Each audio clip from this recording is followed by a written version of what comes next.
Inilah fitnah komunis dari kaum yang mengaku beragama. Yang paling sadis itu ngomongnya apa? Komunis. Alhamdulillah. Kok tega ya Pak? Orang nuduh. Ini fitnah yang sudah menyebar. Dan mohon maaf, saya sampai prihatin sekali.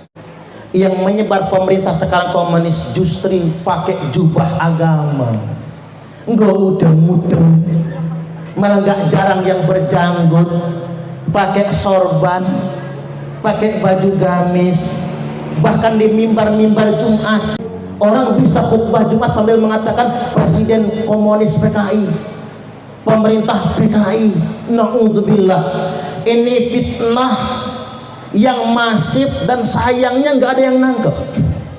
Saya berharaplah Pak Polisi tegas dulu.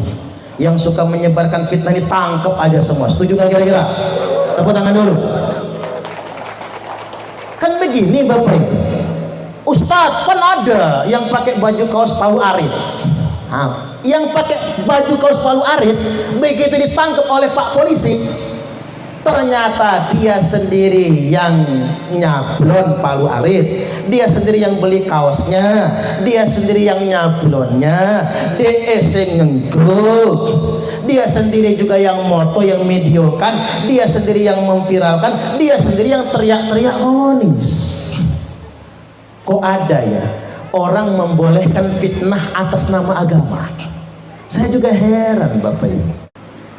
Kata mereka ulama yang membantu pemerintah dalam rangka menjaga negara ini, yang runtang-runtung bersama penguasa, itu ulama su, itu ulama yang jelek, itu ahli neraka. Jawaban saya, tergantung siapa pemerintahnya.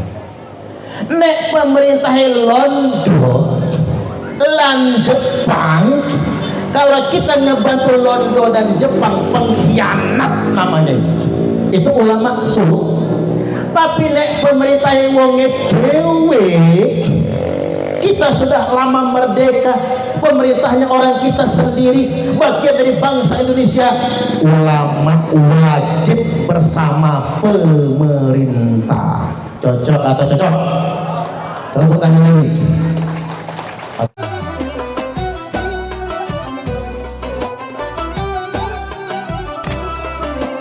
Hadirin wal hadirat, bapak-bapak dan ibu-ibu rahimakumullah. Kemudian yang berikutnya, kita ini punya kewajiban untuk menjaga negara ini. Mengapa jadi wajib? Sebagaimana kewajiban kita mengamalkan ajaran agama. Amirul Mukminin Umar ibn Khattab radhiyallahu an berkata, la islama illa bi jamaah, wala jama'ata illa bi imarah, wala imarata illa bi ta'ah, la islama illa bi jama'ah. Tidak ada Islam kecuali kita menjaga negara. Karena begini, nggak bisa mengamalkan ajaran Islam ini secara sempurna kalau negara kita rusak-rusakan. Makanya menjaga negara ini sama seperti kita menjaga Islam. Kalau kita nggak punya negara, hidup nggak punya aturan, hancur. Makanya menjaga negara bagian dari mengamalkan ajaran agama. Maka kalimatnya la islama illa bi jamaah. Tidak ada Islam kecuali dengan penyelenggaraan negara. Dalam konteks kita, negara kesatuan Republik Indonesia. Wala jama'ata illa bi imarah. Tidak ada negara kecuali dengan adanya pemerintahan. Wala imarata illa bi ta'ah. Dan tidak ada pemerintahan kecuali untuk ditaati. Loyalitas kepada pemerintah yang sah. Ini penting bagi kita semua. Nah, saya ingin menjawab diksi. Diksinya begini, ulama yang bela pemerintah itu ulama su. Wih, bahasanya gak enak banget. Ulama yang runtang-runtung bersama sultan, bersama pemerintah itu ulama su. Calon penghuni neraka jahanam. Apa benar demikian? Oke, kita jawab sekarang. Jawabannya tergantung pemerintahnya. Tak ulang gini, biar enak ngupload di YouTube-nya. Kata mereka, ulama yang membantu pemerintah dalam rangka menjaga negara ini, yang runtung bersama penguasa, itu ulama su, itu ulama yang jelek, itu ahli neraka. Jawaban saya, tergantung siapa pemerintahnya.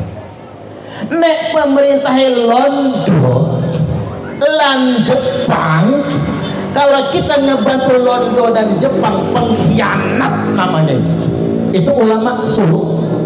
Tapi nek pemerintah yang wonge dewe, kita sudah lama merdeka, pemerintahnya orang kita sendiri, bagian dari bangsa Indonesia, ulama wajib bersama pemerintah. Cocok atau cocok? Tepuk tangan lagi. Oke, sekarang saya luruskan dulu. Masalah jenengan waktu di bilik suara nggak pilih Pak Jokowi, itu urusan belakangan, urusan masa lalu, itu urusan di bilik suara. Tapi sekarang beliau adalah presiden kita, termasuk nanti Bapak Ibu 2024 kita boleh beda pilihan, boleh beda pilih partai, monggo kerso silakan. Beda pilih presiden, monggo, kan sudah muncul nama-namanya. Ada Ganjar Pranowo, ada Prabowo Subianto, ada Anies Rashid Baswedan. Itu orang baik semua itu. Cuman mohon maaf ya, ini kan di halaman bukan dalam musola. Boleh kampanye dikit nih. Kalau saya maunya saya yang jadi presiden. Kalau saya tunggu, siapa tahu kabul. Kalau saya jadi presiden, saya janji Pak Tulus saya jadikan Menteri Pertanian, Pak Joko langsung Menteri Kesehatan, Pak. Nggak masalah jenengan ompong kayak gitu, Pak. Ngapa Pak Tulus ompong nggak masang gigi palsu? Justru Bu Tulus Pak Joko ompong tapi nggak pasang gigi palsu, karena Bu Joko senengnya ya begitu. Itu ibarat motor metik itu, Pak. Kemudian yang berikutnya Pak Yais, Pak Lurah saya jadikan Menteri Dalam Negeri. Ibu Ketua Ranting Muslimat tadi saya jadikan Menteri Sosial. Masyarakat Payung Rejo saya bawa ke Istana Negara, pengajian nang Istana Negara. Siapa yang memilih saya ya? Jangan-jangan hancur negara saya itu. Maksud saya begini Bapak Ibu, masalah beda pilihan politik itu urusan di bilik suara. Tapi apapun hasilnya terima takdir. Gini begini. Nah Pak Jokowi itu jadi presiden sudah garis tangan, sudah takdir dari Allah. Jangankan presiden, jangankan kepala kampung, daun yang jatuh pun sudah ditakdirkan oleh Allah. Gini, tak ulang, daun yang jatuh, harinya, jamnya, menitnya, detiknya sudah ditakdirkan oleh Allah. Apalagi urusan besar, kepala kampung sampai presiden. Ini Pak Jokowi sudah 2 periode masih ada aja yang senap sama Pak Jokowi. Ngomongin Pak Jokowi pelongok lah, ada yang ngomongin deso lah, ada yang ngomong mukidi lah. Yang paling sadis itu ngomongnya apa? Komunis. Alhamdulillah. Kok tega ya Pak? Orang nuduh ini fitnah yang sudah menyebar. Dan mohon maaf, saya sampai prihatin sekali. Yang menyebar Pak Jokowi fitnah, yang menyebar Pak Jokowi komunis, yang menyebar pemerintah sekarang komunis, justru pakai jubah agama, nggak mudeng-mudeng, malah nggak jarang yang berjanggut, pakai sorban, pakai baju gamis, bahkan di mimbar-mimbar Jumat orang bisa khutbah Jumat sambil mengatakan Presiden Komunis PKI. pemerintah PKI, naudzubillah, ini fitnah yang masif dan sayangnya nggak ada yang nangkep. Saya berharaplah Pak Polisi tegas dulu, yang suka menyebarkan fitnah ini tangkep aja semua. Setuju nggak kira-kira? Tepuk tangan dulu. Kan begini Bapak Ibu, Ustadz kan ada yang pakai baju kaos palu arit. Yang pakai baju kaos palu arit begitu ditangkap oleh Pak Polisi, ternyata dia sendiri yang nyablon palu arit, dia sendiri yang beli kaosnya, dia sendiri yang nyablonnya, DSC ngengguk, dia sendiri juga yang moto, yang videokan, dia sendiri yang memviralkan, dia sendiri yang teriak-teriak komunis. Kok ada ya orang membolehkan fitnah atas nama agama? Saya juga heran Bapak Ibu. Jangan sampai demikian. Pak Jokowi yang katanya komunis, ada rahasia Pak Jokowi yang terbongkar, yang beliau sendiri menutupinya. Apa itu? Di forum internasional Pak Jokowi tiba-tiba berdiri, protokolernya di KTT ASEAN, menteri yang jabatannya tertinggi harus menggantikan di tempat duduknya Pak Jokowi. Pak Jokowi mundur, Pak Mahfud MD yang ke depan. Itu presiden kemana? Sholat. Kata Pak Mahfud MD, Pak Jokowi tidak pernah lalai menjaga waktu sholat walaupun di pertemuan internasional. Subhanallah, sudah 46 tahun gak pernah tinggal sholat tahajud. Saya mau tanya yang rai-rainya kayak malaikat ini sekarang, yang 46 tahun gak pernah tinggal tahajud ngacung. Nah, gak ada yang berani ngacung, gak ada kan? Nah, Pak Jokowi yang katanya mukidi, yang katanya komunis, yang katanya Firaun, 46 tahun gak pernah pamer. Lo kok tahu? Ya tahu lah, ada bocorannya kok. Kok Parman tahu amat kata orang di YouTube Pak? Ya tahu lah, ada bocorannya. Kata Pas Pampres, kalau Pak Presiden sudah lepas kaos kaki, kode harus mampir ke masjid. Masjid mana aja? Itu Pak Presiden Bapak Ibu. Beliau nggak pernah pamer, puasa Senin Kemis nggak pernah telat. Dan kemudian beliau waktu berangkat ke Baitullah, subhanallah, masuk Ka'bah. Ada yang pernah masuk Ka'bah? Boro-boro. Saya mah paling banter sholat di Hijri Ismail. Waktu ruku nyium pantat orang, waktu sujud diinjek orang.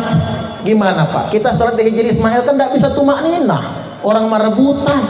Pak Jokowi bukan cuma di Hijri Ismail, beliau sholat di dalam Ka'bah, keluar Ka'bah, berdoa di Multazam.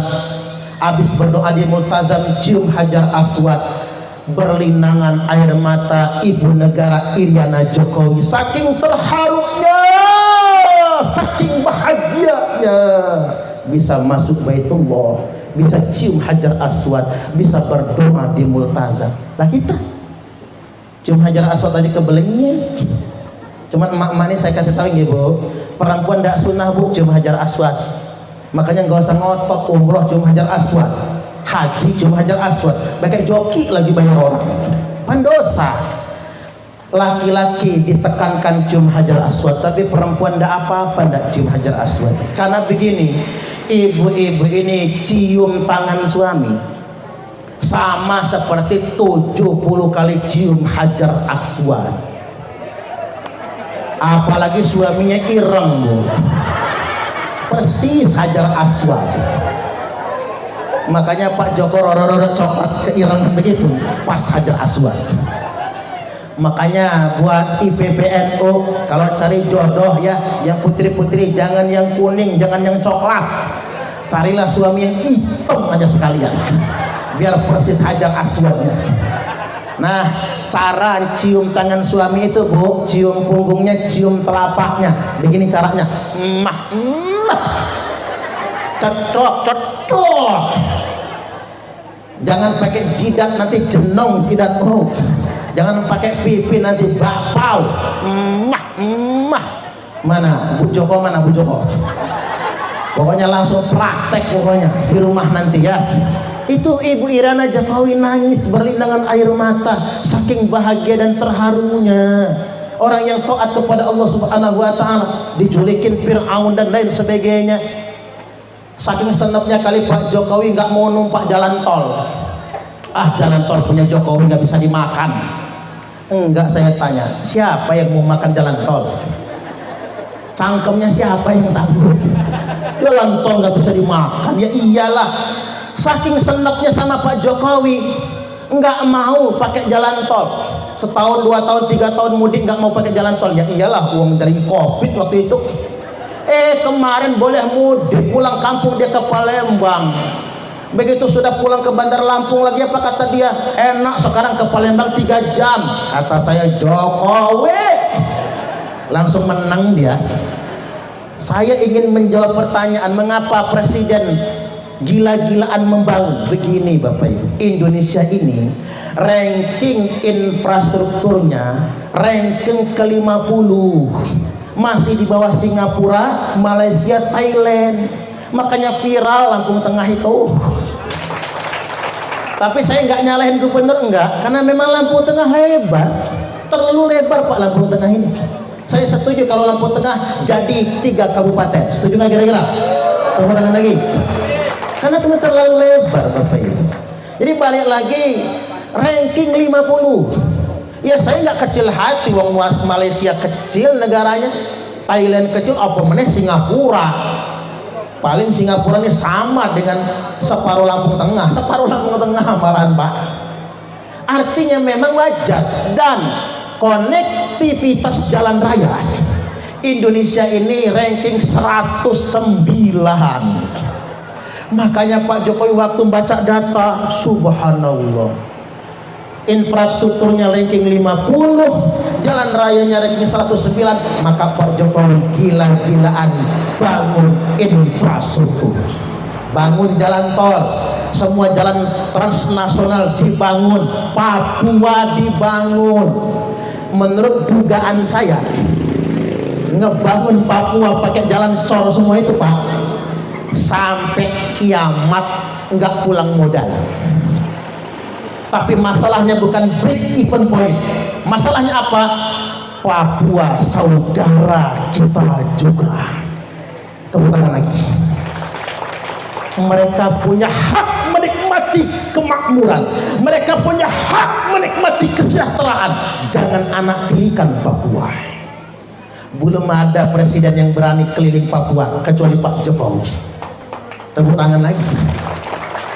Pak Ustadz kampanye, los terserah. Yang mengkampanyekan presidennya dewe soalnya. Ya pimpin kita kok, masa kita celah-celah Bapak Ibu, salah itu. Kemudian yang berikutnya, ibu kota Nusantara di Kalimantan. Dulu pembangunan cuma di Jawa. Kalau zaman dulu Bapak Ibu pembangunan di Jawa tok. Di Lampung juga Pak. Ingat Lampung Tengah? Mengapa ibu kota Lampung Tengah bukan di Gunung Sugih dulu tapi di metro? Karena zaman dulu Jawa sentris. Jawa sentris. Ngapa nama saya Suparman? Karena kalau namanya nama orang Sumatera nggak bisa jadi PNS. Makanya orang Lampung, orang Semendo Ogan ngasih nama Suparman, Sumanto, Sugianto. Biar kalau daftar PNS diterima Jawa sentris. Itu kan zaman dulu Jawa sentris Pak. Walaupun saya perlu ingatkan, orang Jawa adalah orang yang paling nerimo sedunia internasional. Di Kamplang ya nggak apa-apa. Makanya mohon maaf Bapak Ibu, ini presiden itu memang sementara waktu ya mesti Jawa. Karena ngapa? Orang Jawa diejek, dimaki-maki, ya biarkan, ya nggak apa-apa toh. Kalau kata Gus Dur gitu aja kok repot. Nah bahaya kalau presidennya saya menghina Presiden Suparman Mukidi, saya cekek dengan macam-macam. Ilmu Jawa itu apa Bapak Ibu? Merangkul bukan memukul.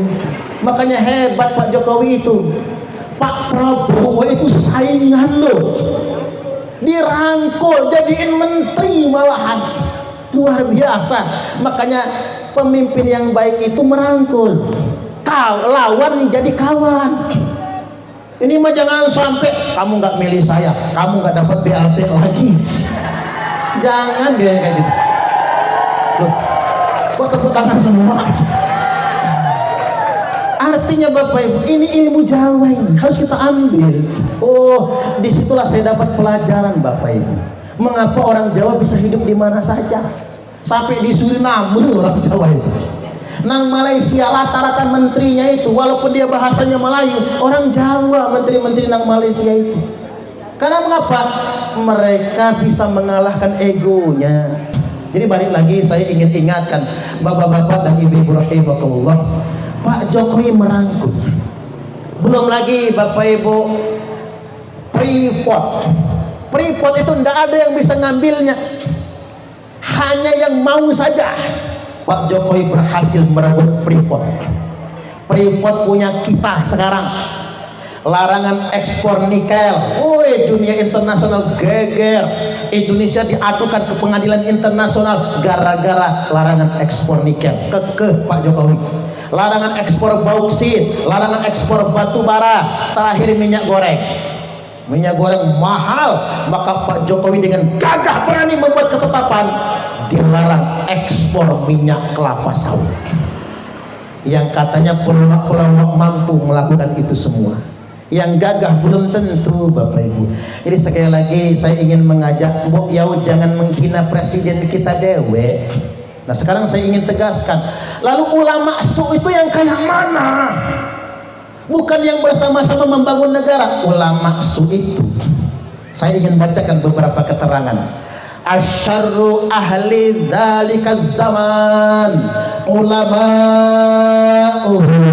minhum takhrujul fitnah wa ilaihim ta'ud. Hati-hati, nanti di akhir zaman kelompok yang paling buruk adalah ulama mereka. Minhum takhrujul fitnah, dari cangkem mereka keluar fitnah kemana-mana. Jadi ulama sunniku bukan yang membantu pemerintah dalam membangun negara. Ulama su itu ulama yang kerjanya menyebar fitnah, termasuk yang menegur pemerintah komunis. Itu ulama su. Minhum takhrujul fitnah, dari mereka keluar fitnah. Wa ilaihim ta'ud, dan ingat, akibat fitnah itu akan menimpa kesialan untuk dirinya sendiri. Makanya jangan tertipu. La ya'rifunal ulama'a illa bitaubil hasan. Nanti di akhir zaman kata Nabi, orang tak mengenal ulama kecuali karena melihat pakaian saja. Ulama cuman karena jubahnya, ulama karena sorbannya, ulama karena udeng-udengnya, ulama karena pecinya, bukan ilmunya. Zaman sekarang ini Bapak Ibu, kathirun khutoba'uhu wa qalilun fuqaha'uhu. Zaman sekarang terlalu banyak tukang ceramah, terlalu sedikit ulama yang benar-benar fikih, terlalu sedikit yang benar-benar ulama. Makanya saya ingin kasih tahu kalian jenengan, saya bukan ulama, saya ini penceramah. Berat ulama itu Pak. Kalau Gus Baha niku ulama, pantes fuqaha. Kalau Gus Mus niku ulama Bapak Ibu. Kalau Mbah Mun Zubair bukan cuma ulama, wali juga. Itu baru pantes disebut ulama.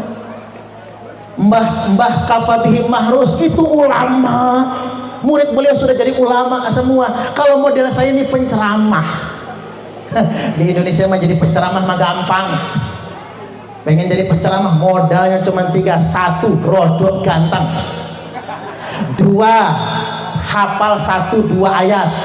3, pinter ngelawak jadi penceramah. Buktinya siapa? Akri Patriot. Saya diundang ke sini, Pak Joko nggak nanya sangune pinten. Udah ketebak, paling lokalan aja Pak Parman cuman segini. Jajan dengan mengundang Akri Patriot Pak. 20 juta nggak datang nggak. 20 juta Bapak Ibu minimal. Tapi begini, walaupun penceramah, kalau baik ambil. Ibarat kata pepatah, walaupun keluar dari buntut ayam, selama telur ambil. Tapi walaupun keluar dari buntut sahrino, tapi kuning-kuning jangan. Itu bukan emas, bukan. Artinya walaupun akri patriot pelawak tadinya, tapi jadi penceramah bagus. Saya senang betul waktu akri ngomong begini, anak-anak itu jangan dipinterin semua. Karena kalau anak pinter gak ngerumat orang tua, anak itu ada yang digoblokin satu aja. Udah pinternya suruh pinter mimpin yasin, suruh pinter mimpin tahlil aja jadilah. Itu yang ngerumat orang tua. Iya juga ya Pak ya. Kalau yang pinter-pinter mah nggak ngerumat, nggak ngurus, nggak khidmat. Jadi balik lagi Bapak Ibu, mohon maaf kepada penceramah di Indonesia, jangan gumedek. Yuk kita mawas diri. Mohon maaf, jangan sok ingin diulamakan, jangan arogan.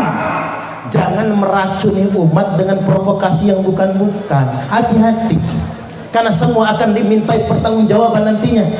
Oke, hadis yang berikutnya nanti akan muncul kata Nabi, du'atun ala abwabi jahannam. Muncul pendakwah pintu jahannam.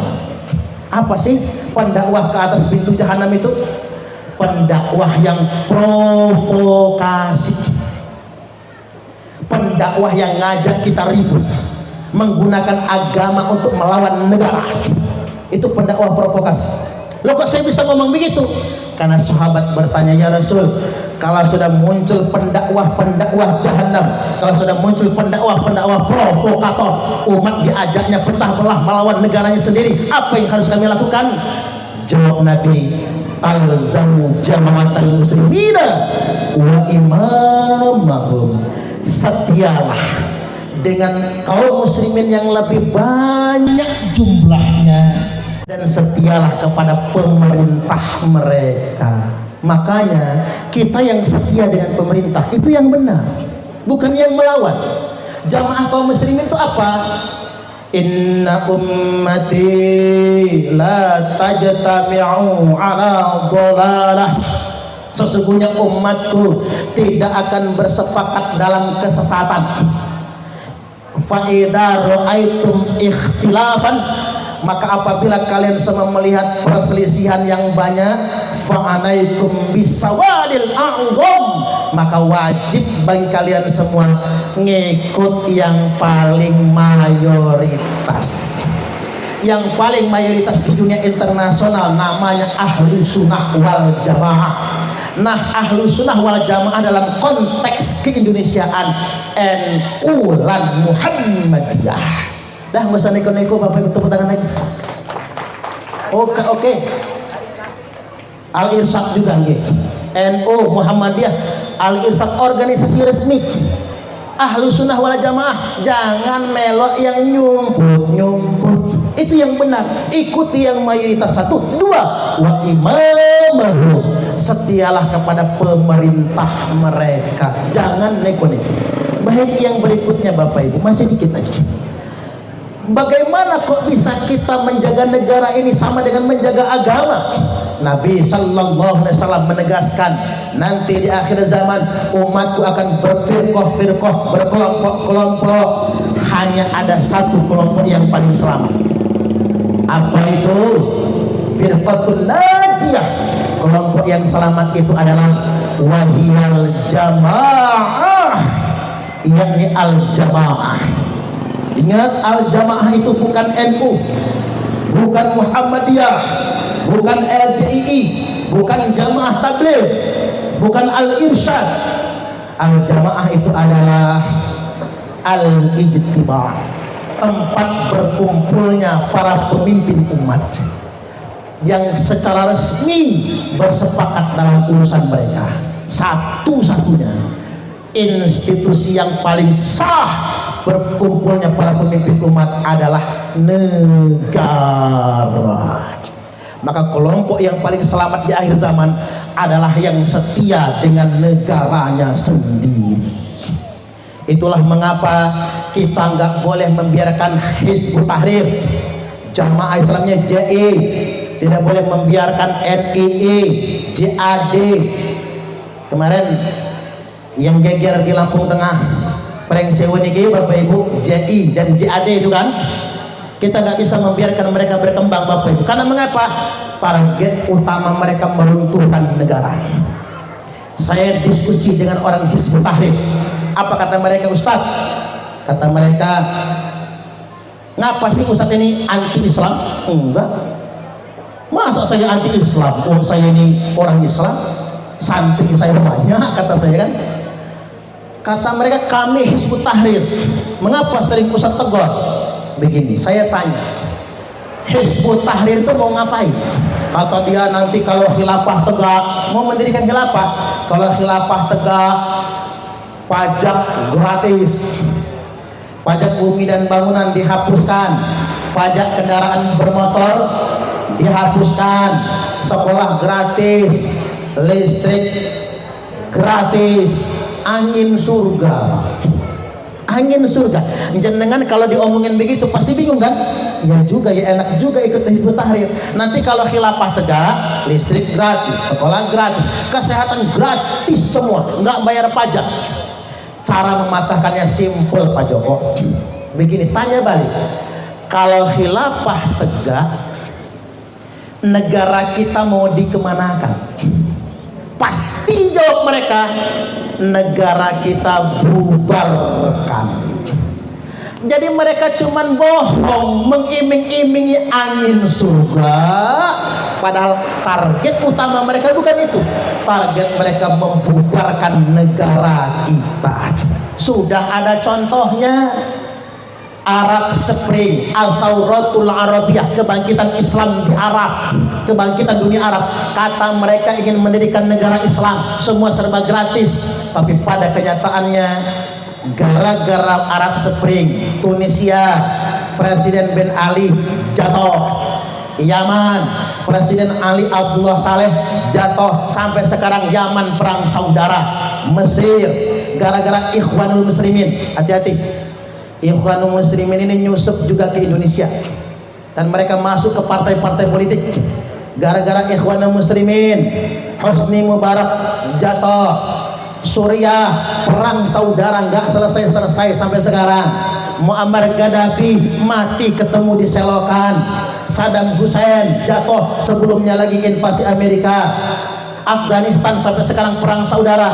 Yang katanya mereka jihad, yang katanya mereka berjuang untuk Islam, yang katanya mereka menjanjikan angin surga, pada kenyataannya perang saudara yang tak berkesudahan. Makanya kita mesti cerdas, jangan mau terpengaruh dengan mereka semua. Dan sebagai langkah antisipasinya, saja ini sejam lagi masih kurang saya ini, tapi sudah mau zuhur ya. Berarti kalau masih kurang Pak Joko mengundang lagi nih kayaknya nih. Tepuk tangan dulu. Tuh, ada sholawatan lagi kan?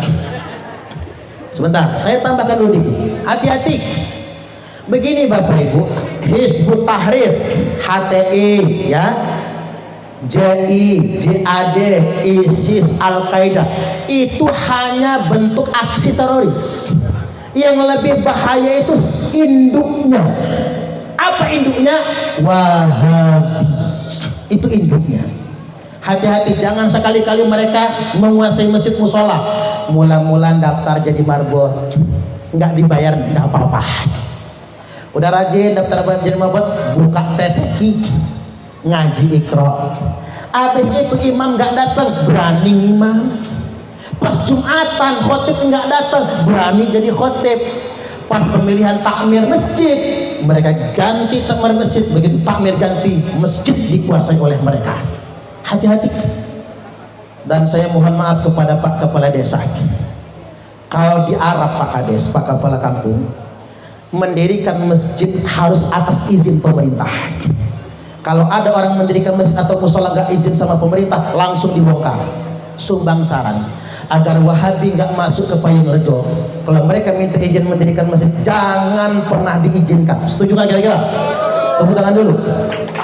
Harus begitu Bapak Ibu, rusak negara kita nantinya. Masjid Kemudian yang berikutnya lewat sekolah-sekolah. Ada polisi, anaknya masuk sekolah berbasis keagamaan. Di sekolah itu foto presiden nggak ada, tiang bendera nggak ada, apalagi benderanya. Mereka haram upacara bendera, haram nyanyi lagu Indonesia Raya. Anak-anaknya sekolah di situ, pulang sekolah ditanya sama bapaknya, anak papa ngaji apa tadi? Ngaji togut pak. Ya namanya polisi nggak tahu togut itu apa. Togut itu apa nak? Iblis pak. Benar sampai situ. Nah contoh togut itu pak, NKRI togut, Pancasila togut, pemerintah togut. Nah togut itu ada dua anteknya pak. Anteknya namanya toge. Siapa anteknya? TNI, Polri. Ngamuk bapaknya. Bapaknya polisi. Mulai sekarang hati-hati masukin anak ke pondok pesantren. Emang kurikulumnya nggak bisa dibaca, tapi mereka tidak mengajarkan via kurikulum, tapi keseharian. Adik ipar saya jalan kaki ke Gunung Tanggamus karena mondok di situ bapak ibu. Apa doktrinnya? Kita akan perang. Diajarin bikin bom, nggak tahu bakal perang sama siapa. Untung dia cepat keluar. Nah ini hati-hati bagi kita semua. Terakhir muncul pertanyaan, Ustaz, ngapa sih Islam dituduh agama teroris? Cara ngejawabnya begini, yang benar, ngapa sih Islam mewajibkan kita semua memerangi terorisme? Satu hadis saja saya kutipkan sekarang. Hadis yang lain waktu. Rasulullah sallallahu alaihi wasallam telah bersabda, yakhruju qaumun min ummati, hati-hati akan keluar sekelompok orang di tengah-tengah umatku, yaqra'un al-Qur'an, mereka semua fasih membaca Al-Qur'an. Laisa qira'atukum ila qira'atihim bisyai', di mana bacaan Quran kalian tidak ada apa-apanya dibandingkan dengan bacaan Quran mereka. Wala salatukum ila salatihim bisyai', salat kalian tidak ada apa-apanya dibandingkan dengan salat mereka. Wala siyamukum ila siyamihim bisyai', puasa kalian tidak ada apa-apanya dibandingkan dengan puasa mereka. Disebutkan dalam matan yang lain, yahdur ahadukum amalahu min amalihim, salah seorang di antara kalian minder kalau membandingkan amalnya dengan amal mereka semua. Tapi jangan pernah minder, kata Nabi, fa idza kharaju faqtuluhum, apabila kelompok itu sudah keluar, perangi mereka. Ini perintah Nabi loh, perangi mereka. Fa inna fi qatlihim ajran liman qatalahum yaumal qiyamah, karena sesungguhnya memerangi mereka itu pahalanya sangat besar pada hari kiamat nanti. Fatuba liman qatalahum, fatuba liman qatalahum, fatuba liman qatalahum, beruntunglah yang berani memerangi mereka semua, beruntunglah yang berani memerangi mereka semua. Syarru qatla tahta adimis sama, seburuk-buruknya kematian di bawah kolong langit ini mati sebagai teroris. Wa khairu qatla man qataluhu, dan sebaik-baiknya kematian gugur perang melawan teroris. Jadi yang mati syahid itu petugas Densus 88 yang gugur karena perang melawan terorisme. Terorisnya tidak mati syahid, tapi mati sangit. Itu saja dari saya, kurang lebihnya mohon maaf. Sekarang kita sholawatan dulu. Terakhir saya closing dengan hadis, man kharaja minat ta'ah wa faraqal jamaah famata mata mitatan jahiliyah. Man kharaja minat ta'ah, barang siapa yang keluar dari ketaatan kepada pemerintah yang sah, wa faraqal jamaah, dan memberontak kepada negara, famata, maka ia mati, mata mitatan jahiliyah, maka matinya mati jahiliyah. Jangan sekali-kali kita melawan negara dan pemerintah yang sah.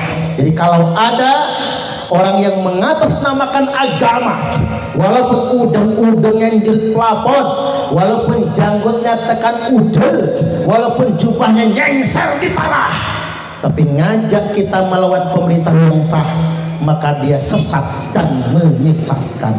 Wallahul muwaffiq ila aqwamit thariq. Wassalamualaikum warahmatullahi wabarakatuh.